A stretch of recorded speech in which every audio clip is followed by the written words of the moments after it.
नमस्कार मेरे प्यारे बच्चों, हिंदी की इस कक्षा में पुनः आपका स्वागत है। आज आज पुनः हम पढ़ेंगे पाठ 17 शिखर पर खड़ी बछेंद्री पाल। पाठ 17 शिखर पर खड़ी बछेंद्री पाल। शिखर का तात्पर्य है बच्चों एवरेस्ट, माउंट एवरेस्ट का जो शिखर सबसे ऊंची चोटी है उस पर खड़ी बछेंद्री पाल। बछेंद्री पाल जो है एक पर्वतारोही है जो भारत की प्रथम महिला पर्वतारोही थी। तो आज हम उन्हीं के पाठ को फिर से पढ़ रहे हैं।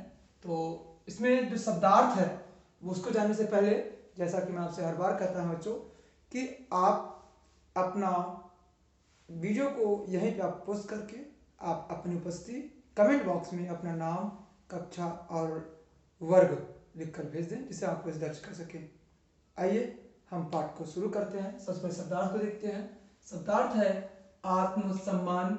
आत्मसम्मान माने अपनी इज्जत, मर्यादा, मर्यादा माने होता है प्रतिष्ठा, सर्वाधिक, सर्वाधिक माने सबसे अधिक, ग्रामीण, ग्रामीण माने होता है गांव में रहने वाला, परिवर्तन, परिवर्तन होता है बदलाव, पारंपरिक, पारंपरिक होता है परंपरा के अनुसार, भ्रमण, भ्रमण माने घूमना, जन्मजात, जन्मजात माने होता है पैदाइशी, उपलब्धि, उपलब्धि माने होता है प्राप्ति, जो आपका पावक है, जो आप प्राप्त कर लेते हैं अपने पुरुषार्थ से, दंग, दंग माने हैरान, शिलाखंड, शिलाखंड माने पत्थर का बड़ा टुकड़ा, प्रीतिभोज, प्रीतिभोज माने होता है दावत, लक्ष्य, लक्ष्य माने होता है ध्येय, उद्यम, उद्यम माने होता है बेटा परिश्रम, मूल्यांकन, मूल्यांकन में मूल्य को आंकना या मूल्य को जानना, परखना, भिन्न, भिन्न माने अलग, अव्वल, अव्वल माने पहला, स्थान और अवसर, अवसर माने होता है मौका। ये था बच्चों इस पाठ का शब्दार्थ। आइए हम पिछली कक्षा को आगे बढ़ाते हैं। शिखर पर खड़ी बछेंद्री पाल। पेज नंबर है आपका 112, 112। हमने यहां तक पढ़ा था कि छिपी संभावना को जन्मजात और जन्मजात प्रतिभा को पहचान ली थी कौन? बछेंद्री पाल। इसके आगे से हमको पढ़ना है भारतीय एवरेस्ट अभियान के लिए चुने जाने के बाद मैं चुस्त दुरुस्त बने रहने के लिए नियमित अभ्यास करती रही। अर्थात जब उनको माउंट एवरेस्ट अभियान जो था भारत का, उसमें जो चुन लिया गया किसको? बछेंद्री पाल को, तो वो अपने आप को चुस्त दुरुस्त बनाए रहने के लिए नियमित वो अभ्यास करती रही। एक योग्य पर्वतारोही बनने के लिए स्वयं नए नए तरीके अपनाती रही। एक योग्य और अच्छा पर्वतारोही बनने के लिए वो स्वयं से, अपने आप से कार्य करके, अपने आप से परिश्रम करके कुछ नए नए तरीकों को अपनाती रही। ये नहीं कि जो प्रशिक्षण में सिखाया गया, जो उन्होंने सिखा दिया वो पत्थर लकीर उसी पे चलना है। उन्होंने कुछ नए नए तरीकों को भी अपनाया। आगे है घर के कामों के लिए हमें ऊंचे ऊंचे पहाड़ों से घास या जलावन का बोझा ढोकर लाना होता। जलावन होता है जलाने के लिए, जलावन, जलावन होता है जलाने के लिए।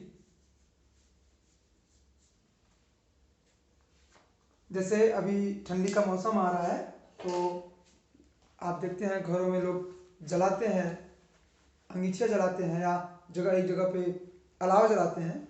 तो अलाव के लिए लोग पत्तों का उपयोग करते हैं और सूखी सूखी टहनियों का उपयोग करते हैं या कुछ झाड़ियों को काट कर उसका उपयोग करते हैं, लकड़ियों को काट कर लाते हैं। तो वो ये सब जो चीज़ें हैं इनको हम जलावन कहते हैं, जलाने के लिए। जलावन का बोझा ढोकर लाना होता, वो इस बोझा को ढोकर लाती थी। मैं नाकुरी में अपने घर से पत्थर के भारी टुकड़े लेकर पहाड़ की ऊंचाइयों पर जाती। वो नाकुरी में, नाकुरी कहाँ है? उनका घर का जो स्थान था, गांव, नाकुरी गांव, उसमें अपने घर से पत्थर के भारी टुकड़े लेकर पहाड़ की ऊंचाइयों पर जाती। अपने घर से एक पत्थर का बड़ा टुकड़ा उठाती और उसे लेकर कहाँ जाती? पहाड़ पर लेके चढ़ती, यानी अभ्यास करती। अच्छे संतुलन और ऊंचाई के प्रति भय को दूर करने के लिए मैं अधिक खड़ी चढ़ाई और कठिन मार्ग चुना करती। अब वो पहाड़ पर चढ़ती तो अपने अधिक ऊंचाई, जो अच्छा संतुलन बनाने के लिए, और अपने मन के जो ऊंचाई के प्रति जो भय रहता था उसको दूर करने के लिए वो जो बिल्कुल सीधी चढ़ाई जो होती थी उसको चूज करती थी, उसको वो क्या करती, चुनती थी। ये नहीं कि जो ढाल वाला चढ़ाव है तो उससे वो चढ़ जाती, नहीं, वो करती क्या, जो सीधी चढ़ाई होती थी उस पर चढ़ने का अभ्यास करती। मैं जानबूझकर शिलाखंड या खड़ी चट्टानों पर चढ़ जाती। वो जानबूझकर क्या करती थी, शिलाखंड पर, शिलाखंड में आता है पत्थर का बड़ा टुकड़ा, पत्थर के बड़े टुकड़े पर जानबूझ के चढ़ती, या जो खड़ी चट्टानें रहती थी उन पर चढ़ जाती और साथ ले गए पत्थरों को ऊपर ही छोड़ देती। अब जो क्या करती, वो साथ में जो पत्थर का बड़ा सा टुकड़ा लेके गई है उसको वहीं छोड़ देती थी। और फिर क्या करती थी, साथ में जलावन या घास का बोझा लेकर चली जाती, यानी जाते वक्त बड़ा सा टुकड़ा लेके जाती पत्थर का, और आते वक्त जलावन की जो लकड़ियां, घास का जो बोझा वो लेकर चली जाती। मुझे पत्थर ढोता देखकर मेरे पिता अक्सर मजाक में लोगों से कहते, जानते हैं बछेंद्री पत्थर ढोकर ले जाती है, वह साथ पहाड़ की ऊंचाइयों में अपने लिए घर बना रही है। जब बछेंद्री पाल पहाड़ पर चढ़ने के लिए जब पत्थर के टुकड़े ले जाते तो उनके पिताजी मजाक में लोगों से कहते कि बछेंद्री पहाड़ की ऊंचाइयों में, सबसे ऊंची जो पहाड़ों पर है, पहाड़ पर अपने लिए घर बना रही है। ऐसा लोगों से मजाक उड़ाते उनका। इस प्रकार मैं अपने घर का काम और कठिन अभ्यास दोनों जारी रखती, अर्थात वो दोनों काम कर देती। ये नहीं कि सिर्फ कठिन अभ्यास ही कर रही है, घर के कोई काम नहीं, घर का भी तो काम कर रही है। वो घर के लिए जलावन लकड़ियां लेके आती, जो मेरे लिए आगे चलकर एक वरदान सिद्ध हुआ, उनके लिए आगे चलकर एक वरदान सिद्ध हुआ। आगे सन 1984 में आयोजित भारतीय एवरेस्ट अभियान पहला पुरुष महिला अभियान था और इसका मूल उद्देश्य था भारतीय नारी को माउंट एवरेस्ट की चढ़ाई में आने वाली चुनौती का सामना करने का अवसर प्रदान करना। मुझमें शिखर पर चढ़ने का जोश था। बछेंद्री पाल कह रही कि मुझमें शिखर पर चढ़ने का जोश था, और ये जो पहला दल जो जा रहा था इनका मूल उद्देश्य भारतीय नारी जो थी, महिला थी, उनको माउंट एवरेस्ट चढ़ाई में आने वाली चुनौतियों का जो सामना है, ये नहीं चाहते थे कि वो, इनको विश्वास नहीं था कि वो चढ़ ही जाएंगे। उनको ये था कि जो आने वाली जो चुनौतियां हैं उनको उसका सामना करने का जो है एक मौका देना था उनको। 15-16 मई की रात करीब 24,000 फुट की ऊंचाई पर स्थित कैंप में 3 में मैं अपने साथियों के साथ टेंट में सो रही थी कि अचानक रात 12:30 12:30 बजे मेरे सिर के पिछले हिस्से में कोई ठोस चीज तेजी से टकराई और मैं खुद को बर्फ में दबा हुआ महसूस करने लगी। उसमें क्या हुआ कि जब कोई चीज, क्या हुआ, 15-16 मई की रात, यानी 15-16 का मतलब बेटा कि आज का दिन 15 है और कल सुबह जब होगा तो वो 16 होगा, तो 15 का दिन और 16 की सुबह के बीच की जो रात है उसी रात में ये लोग जब जा रहे थे तो करीब 24,000 फुट की ऊंचाई पर ये लोग रास्ता चढ़ चुके थे, कुछ 24,000 फुट चढ़ चुके थे। वहां पर जब वो कैंप में रात में लोग सो रहे थे, अपने टेंट में 3 साथियों के साथ सो रही थी, तभी अचानक 12:30 यानी मध्य रात्रि के आधे घंटे बाद उनके सिर के पिछले हिस्से में कोई चीज, ठोस चीज तेज टकराई और खुद को बर्फ में दबा हुआ महसूस करने लगी। उनको लगा कि वो बर्फ में दब रही है, अपने आप को बर्फ में दबा हुआ महसूस करने लगी। दरअसल ग्लेशियर के खिसकने की वजह से बर्फ की चट्टान टेंट पर से गुजरती हुई नीचे गिरती जा रही थी। मैंने बाहर निकलने की बहुत कोशिश की। अंततः मेरे साथियों में से एक पर्वतारोही ने बर्फ की चट्टान काटकर मुझे बाहर निकाला। हुआ क्या था कि ये लोग रात में सो रहे थे और अचानक से हिमस्खलन हुआ। बच्चों, पहाड़ों पर क्या होता है, अगर बर्फ है वो एक जगह है तो अगर थोड़ा सा अपनी जगह से हटा तो ढेर सारा बर्फ, क्योंकि पहाड़ है वहां से अगर खिसका तो ढेर सारा बर्फ आएगा। एक खिसका तो दूसरे को भी लेके जाएगा, ढेर सारे बर्फ चले जाते हैं। तो वही यहाँ पे कह रहे जब ये रात को ये सो रही थी तो ये क्या हुई, बर्फ से ढक गई। बर्फ दरअसल ग्लेशियर की खिसकने की वजह से बर्फ की चट्टान टेंट पर से गुजरती हुई नीचे जा गिरती जा रही थी। अर्थात जब ग्लेशियर से बर्फ का चट्टान फिसला तो उनके टेंट को रौंदता हुआ वो उसके ऊपर से जा रहा था। मैंने बाहर बहुत निकलने की कोशिश की, वो बाहर निकलने की कोशिश की लेकिन निकल नहीं पाए। भाई जाहिर सी बात है, बर्फ में वो दब चुकी हैं तो ताकत कैसे लगेगा, वो कर ही नहीं पाएंगी। हाथ पैर चल नहीं पा रहा है तो कैसे ताकत लगा सकती हैं। तो फिर क्या हुआ, अंततः मेरे साथियों में से एक पर्वतारोही, जो उनके एक साथी थे उनमें से एक पर्वतारोही ने बर्फ की चट्टान काटकर, जो बर्फ की चट्टान जिससे वो दबी थी उसको काट कर उनको उन्होंने बाहर निकाला। फिर भी मैंने हिम्मत नहीं हारी, फिर उन्होंने हिम्मत नहीं हारा, अर्थात वो डरी नहीं। चट्टान से भी आगे कुछ लोग होते हैं ना कि अरे चट्टान तब गए, डर गए, अरे मौत तो सामने थी लेकिन बच गए, अब नहीं करेंगे, लेकिन वो डरी नहीं। 22 मई को हम पुनः रवाना हुए, यानी 15-16 मई की रात से 17, 18, 19, 20, 21 ये इतने दिन वो लोग रेस्ट लिए। फिर उसके बाद 22 मई को हम पुनः रवाना हुए। मैं अगले दिन सुबह 4 बजे आ गई। मैंने चढ़ाई की पोशाक पहन ली। उस दिन हवा एवं ऑक्सीजन की कमी थी। वो चढ़ाई की अपनी पोशाक मतलब पहनावा, पोशाक मतलब पहनावा।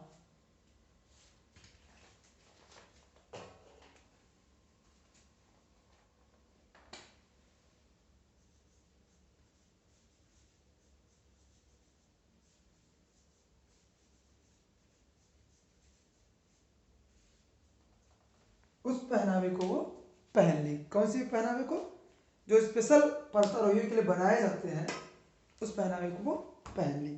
उस दिन हवा एवं ऑक्सीजन की कमी थी। जिस दिन ये लोग चढ़ना शुरू किए उस दिन हवा और ऑक्सीजन की कमी थी और तापमान -30 से -40 डिग्री सेल्सियस था। यानी बच्चों 0 डिग्री सेल्सियस पे पानी बर्फ बन जाता है और -30 का मतलब होता है बच्चों कि 0 से भी 30 कम, 0 से भी 30 से 40 डिग्री कम, यानी अगर कुछ भी हो तो बिल्कुल जम ही जाएगा वो। अंगदोर जी बिना ऑक्सीजन के चढ़ाई कर रहे थे। अंगदोर जी मतलब उनका कोई एक पर्वतारोही साथी, वो बिना ऑक्सीजन के चढ़ाई कर रहे थे क्योंकि उन्हें ऐसी आदत थी, बिना ऑक्सीजन की उनको चढ़ाई करने की आदत थी। बर्फ की धारदार चट्टानों पर पीठ पर बोझ लाद कर चढ़ना होता है। झेलनी पड़ती है बर्फीली हवाएं, बर्फीली हवाएं उनको झेलनी पड़ती हैं जो कभी कभी 100 किमी प्रति घंटे की रफ्तार से चलती हैं। कितने रफ्तार से, 100 किमी प्रति घंटे। हम 23 मई 1984 को दोपहर 1:07 1:07 पे एवरेस्ट के शिखर पर पहुंचे। वो दोपहर 23 मई यानी 22 से वो शुरू किए थे, 23 को यानी अगले एक दिन में वो पहुंच गए। 23 मई 1984 को याद रखिएगा बच्चों ये कि कब, ये एक प्रश्न भी बनता है आपका कि बछेंद्री पाल किस दिन या कब माउंट एवरेस्ट पर पहुंची थी। तो प्रश्न उत्तर है आपका 23 मई 1984 को दोपहर 1:07 पे। शिखर पर बामुश्किल एक आदमी के खड़े होने की जगह थी। जब शिखर पर बछेंद्री पाल पहुंची तो वहां पर मुश्किल से मुश्किल, बामुश्किल था, मुश्किल से मुश्किल एक आदमी के खड़े होने की जगह थी, जबकि उनके चारों ओर हजारों फुट गहरी खाई, हजारों फुट, यानी अगर वो गया नीचे तो फिर उसका बचना मुश्किल था। हमने बर्फ में अपनी कुल्हाड़ियाँ धंसाकर सबसे पहले स्वयं को सुरक्षित कर लिया। उन्होंने क्या किया, सबसे पहले कुल्हाड़ियों को धंसाकर अपने को सुरक्षित कर लिया। उसके बाद घुटने पर बैठकर मैंने शिखर को चूमा। उसके बाद वो घुटने पर बैठ करके शिखर को चूमी। उसी अवस्था में मैंने माँ दुर्गा की मूर्ति एवं हनुमान चालीसा निकाला और छोटी प्रार्थना के बाद दोनों को बर्फ में स्थापित कर दिया। उन्होंने क्या किया, हनुमान चालीसा और दुर्गा जी की मूर्ति को निकाला और उन्होंने बर्फ में स्थापित कर दिया और अपने माता पिता को भी याद किया। फिर मैंने दोनों हाथ हवा में लहराकर इतिहास रचने का ऐलान किया। इस तरह से उन्होंने फिर हाथ में हिलाया और ऐलान किया कि इन्होंने इतिहास रच दिया है। मैं एवरेस्ट के शिखर को चूमने वाली भारत की पहली और विश्व की 5वीं महिला बनकर इतिहास रच चुकी थी। कर्नल खुल्लर ने वॉकी टॉकी पर बधाई देते हुए मुझे कहा, अब आपकी वापसी एक ऐसे संसार में होगी जो आपके छोटे संसार से एकदम भिन्न होगा। वाकई वैसा वही हुआ। इस वजह से वापसी पर मेरी गतिविधियां अधिक बढ़ गई। स्वागत समारोह, प्रीति भोज, महत्वपूर्ण लोगों से मिलना और तमाम अन्य औपचारिकताएं जारी रही। जब आने पर लोग को बधाई देने का जो तमाम जो एक दिखावा था, एक खाना पुरुष था, ये जो कार्यक्रम था वो सब हुआ। मेरी कंपनी टाटा स्टील ने मुझे एक मोटर गाड़ी दे दी और मेरे ठहरने का प्रबंध एक 5 सितारा होटल में कर दिया। देश के विभिन्न भागों में मेरी सभी यात्राएं इंडियन एयरलाइंस के सौजन्य से होती रही। अन्य लोगों के अतिरिक्त मैं भारत के माननीय राष्ट्रपति JRD टाटा और मतलब जो राष्ट्रपति थे उनके अलावा कौन थे, JRD टाटा और राजीव गांधी और इंदिरा गांधी जी से मिले। अन्य लोग, श्रीमती गांधी भाव विभोर होकर मुझे देखते ही बोली, हम इस देश में सैकड़ों बछेंद्री पाल महिलाएं चाहते हैं। उन्होंने मुझे ग्रामीण लड़कियों के बीच भी एडवेंचर स्पोर्ट्स को प्रोत्साहित करने का आग्रह किया। ये लड़कियां कठोर परिश्रम तो करती हैं, परंतु ऐसे खेलों में अपनी वह क्षमता नहीं दिखा पाती हैं। एवरेस्ट की चढ़ाई के बाद मैंने मन बना लिया कि मैं युवकों एवं महिलाओं के बीच एडवेंचर स्पोर्ट्स और उद्यम के प्रति उत्साह जगाऊंगी। उन्हें ये मन में मन बनाया कि हम बाकी लोगों को जागृत करेंगे, उत्साह बनाएंगे कि वो भी कार्य को बढ़ाएं। मैंने इससे अपने जीवन का लक्ष्य बनाने की ठान ली। व्यक्तिगत रूप से मुझे लगता है कि मैं एक व्यक्ति के रूप में सफल रही हूँ। मुझे काम से जो मुझे खुशी मिलती है उसे एक उपयोगी और सार्थक रूप में अन्य लोगों के साथ बांट सकती हूँ। मेरी दृष्टि में किसी व्यक्ति का सही मूल्यांकन यही है, और मैं कहती भी हूँ कि आपकी प्रतिभा का सही मूल्यांकन उन सभी लाभों से है जो आपकी सफलता से अन्य लोगों को मिलती है। बछेंद्री पाल कहती हैं कि आपकी प्रतिभा का सही मूल्यांकन वो है जो आपकी सफलता से दूसरे लोगों को मिलती है। मेरे प्यारे बच्चों, इस वीडियो में बस इतना ही। अगली कक्षा में हम फिर से मिलेंगे। तब तक पहले भी कार्य है आपके लिए, इस पाठ के शब्दार्थ को आपको याद करना है और पाठ को पढ़कर पाठ के जो कठिन शब्द हैं उन्हें आप लिखकर उनका अर्थ भी याद करेंगे। अगर आपको कठिनाई आती है तो आप उसका अर्थ पूछ भी सकते हैं कमेंट बॉक्स के माध्यम से या ऑनलाइन क्लासेस में। अगली कक्षा में फिर से मिलेंगे, तब तक के धन्यवाद, नमस्कार।